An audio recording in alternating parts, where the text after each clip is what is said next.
Hey everybody, so we're continuing along with our season previews for all 31 NHL teams, and today we're going to talk about the San Jose Sharks. Before we get into the video, I just quickly want to say if you're not yet a subscriber to this channel, please hit that subscribe button and follow along for all my hockey content. And if you enjoy this video, please give it a thumbs up and hit that like button. That really helps out the channel a lot and would be greatly appreciated. So the San Jose Sharks went to the conference final last year, losing to the St. Louis Blues, who went on to win the Stanley Cup.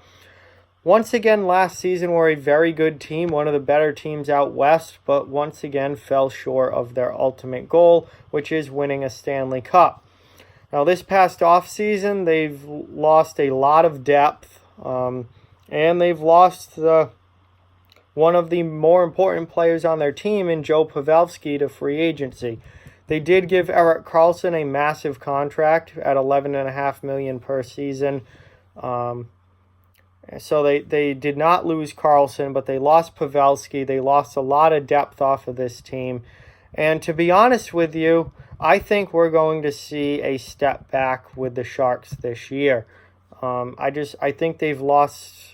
There's still some very good pieces there. Logan Couture, obviously, he just got named the captain with Pavelski gone. They needed a new captain. Couture was named captain. Evander Kane, Timo Meier, very, very good player. Tomas Hertl had a breakout season last year. Very, very good player. There's still some very good players in San Jose. They've still got Burns and Karlsson on the back end. Marc-Edouard Vlasic's still there. Martin Jones still in goal. I fully expect this team to be a playoff team. I do think they're still a good team. They're still a playoff team. I think they're a step back from where they were the last couple of seasons. I don't see them as a Stanley Cup team. I think they've lost too much depth, and they just don't have it. There's so many unknowns, especially in their bottom six forward group. There's so many unknowns. Their third defense pair is a complete unknown at this point. And to be honest with you, even just putting a lineup together for this team is pretty difficult, not knowing who's going to end up where. So I did put a lineup together, but I basically went with what Cap Friendly has. So don't comment about how the lines are wrong or that's not where someone's going to be. I just went with Cap Friendly on this one because, quite honestly, I have no idea what this lineup is going to look like. The bottom six is basically completely up for grabs. There are the potential for some young players to come in and steal spots. This is mostly a veteran lineup going based off guys who played games for them last year. If some young kid comes in or a prospect comes in and really wows them and takes a roster spot, I mean, that could potentially happen.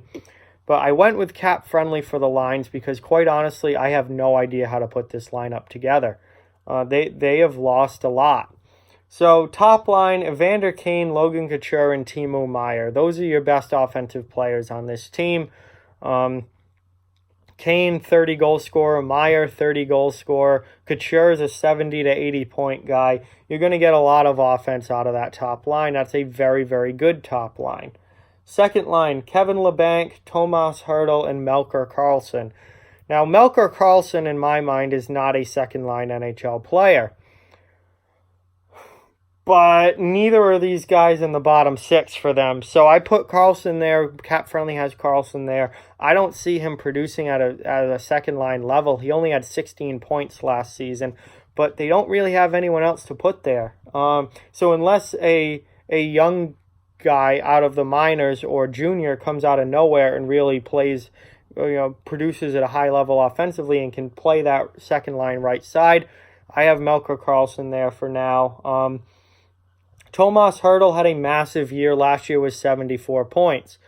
However, these two guys, Kevin Labanc I can see as a second liner. He did have 56 points last year. I think he's going to score more goals this year. He only had 17 goals last year.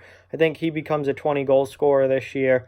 So you're in pretty good shape there. Karlsson, we'll see how that turns out. And then you get to the third line, and now the offense starts to go away. So you have Joe Thornton back again. He signed a one-year deal. He's your third-line center now. 51 points last year at 39 years old. He's 40 now. Still producing. 50 points is still very good for a player, or any player really, but certainly at Thornton's age, 51 points is a great season. He can still produce. On his wings, Marcus Sorensen and Barclay Goodrow, I guess. Again, unless some young kid comes in and takes one of those spots. But, we're already starting to see the depth go away as we have a 40-year-old, and then we have two guys who really are more fourth liners but are playing your third line wing. Then you get to the fourth line. I just realized I didn't put the L on Radil's name. Lucas Radil, who played 36 games last year. Dylan Gambrell down the middle, and Johnny Brodzinski on the right side. Again, depth is an issue for this team. I guess that's what I'll say there. And, none of these guys are guaranteed a spot. These guys may not be who make up the fourth line. There could be some other players that come in and do it. And no one at this point is guaranteed a spot. That's what makes this lineup, especially the bottom of this lineup, so difficult to put together. Because we're going to have to wait and see how it turns out throughout training camp in the preseason, because there are, quite frankly, a lot of open roster spots here up for grabs. Moving on to the defense, Marc-Edouard Vlasic and Brent Burns is your top pair. That is a phenomenal top pair in the NHL, assuming health, obviously. Then you have Brendan Dillon and Erik Karlsson as your second pair. Karlsson and Burns are obviously two of the best offensive defensemen in the league. They'll play together at times, probably if the team needs a goal. But for the most part, you're not going to see them together. They're both right shots. They'll split them up and have two highly potential offensive pairs there. And then your third pair is Tim Heed on the right side and Simek on the left side. Radim Simek, who played 41 games last year. Again, that's a very borderline third pair. But when you spend so much money on these two guys, in Burns and Karlsson, you don't have much money to go around elsewhere. And that's why we see guys like Radil and Gambrell and Brodzinski in the lineup, why we see a third pair like Radil Simek and Radim Simek and Tim Heed. You pay for high-end talent and then you lose depth, or you pay to have good depth and you can't afford the high-end talent. The Sharks have chosen to go with the high-end talent. So we'll see if, the players that they spend a lot of money on, like Karlsson, Burns, Vlasic, Couture, Kane, can those players carry this team without the depth? Because if they can't, then the Sharks chose wrong and should have maybe lost a little bit of the high-end talent for overall better team depth. If they can, then the Sharks are going to find themselves on a deep playoff run once again, and it's not going to matter that they don't have a whole lot of depth because they're going to have, some of the best players in the league playing for them. In goal, again, is Martin Jones with Aaron Dell backing him up. As far as extra players go, Antti Suomela, he played some last year on that fourth line. Then there's some young kids whose names have come up on some other websites where they talk about, potential younger players that could take a roster spot. Alexander Chmielewski. I'm not exactly sure how you say that, but his name's come up, as well as Ivan Chekovich as a guy who could potentially come in and take one of these roster spots from a Brodzinski or Radil or Sorensen or Goodrow, someone like that, and maybe come in and help out the team with their depth by being a surprise in training camp. And then on defense, they have Dalton Prout in as a potential seventh defenseman. Jacob Middleton has seen a little bit of NHL action. And then there is Nick DeSimone, as well as a 24-year-old player who could potentially see some NHL time this year.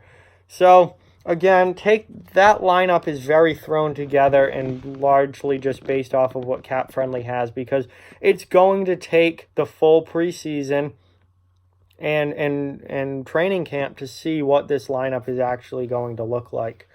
There are tons of depth positions up for grabs.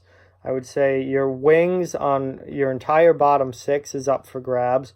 Your third defense pair is up for grabs. Who they decide to keep up as healthy scratches and extra players versus who they send back either down to the minors or back to junior or whatever.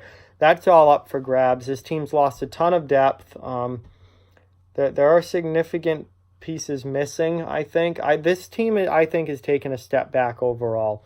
They've spent a lot of money on a few high-end players, and their third and fourth line shows that. Their third defense pair shows that.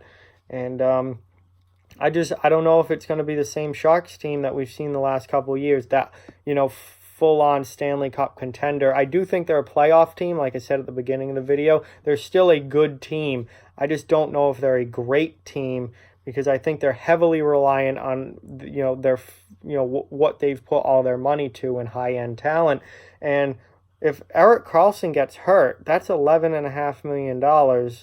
And if he misses, 4 months of the season with a major injury, you're in trouble there, because you don't have anyone else on that back end who can step up and play that role. If Evander Kane or Timo Meier gets hurt, you don't have other top line scoring talent. So, that's going to be a big loss if any of their top players do get hurt, because they don't have the depth to replace them. So, those are my thoughts on the Sharks. I do think they're a playoff team. I think they're a good team. I do not think they're as good as they have been. I think they've lost a lot. Losing Pavelski is huge. Losing Justin Braun off of that defense really, really doesn't help them, to say the least. And their third and fourth lines scare me. I don't know if they're going to get the secondary scoring needed to be a top-end NHL team. So I do think we see a step back. They're still good, but we see a step back. With that, like, comment, share, subscribe, follow on social media. All those links are down in the description below. If you'd like to further support the channel, the links to our Patreon and merchandise store are down in the description as well. Keep spreading the word about this channel. Let's keep this thing growing. Thank you very much for watching. Hope you enjoyed the video, and I'll talk to you guys soon.